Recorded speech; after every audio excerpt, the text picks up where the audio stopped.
C'est la dernière affaire en date. La police allemande a arrêté le week-end dernier 11 personnes soupçonnées d'avoir abusé sexuellement des enfants dans l'ouest du pays.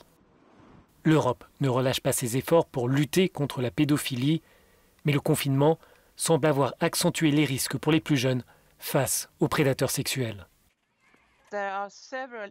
Il y a plusieurs indicateurs qui montrent que le phénomène progresse énormément. Nous avons reçu des rapports des États-Unis où il y aurait eu 4 fois plus de cas détectés d'abus sexuels sur enfants au mois d'avril de cette année qu'à la même période l'année dernière. Et nous avons les mêmes indications venant des pays membres de l'Union européenne. Il y a des signes inquiétants qui indiquent qu'il pourrait y avoir eu une explosion de cas lors de la crise du coronavirus. La Commission européenne propose de renforcer la coopération non seulement en Europe, mais aussi avec les États-Unis.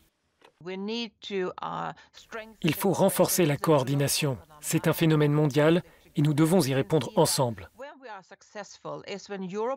Nous y arrivons lorsque Europol travaille avec les polices nationales européennes et avec les services de police hors d'Europe.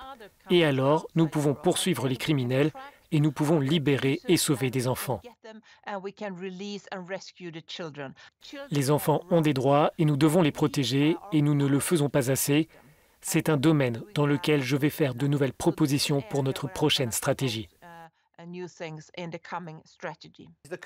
Il y aura des inquiétudes sur la question des données personnelles. C'est un équilibre, mais je suis convaincu qu'il est possible de trouver le bon équilibre entre protection de la vie privée et la protection des enfants. Je suis sûr que nous pouvons y arriver. Nous avons par exemple déjà des régulations qui sont obligatoires pour détecter les fraudes liées aux droits d'auteur. Nous pouvons protéger les droits d'auteur. Nous pouvons aussi protéger les enfants. Commissioner, thank you very much indeed for joining us. Admirable work. Have a good day. Thank you.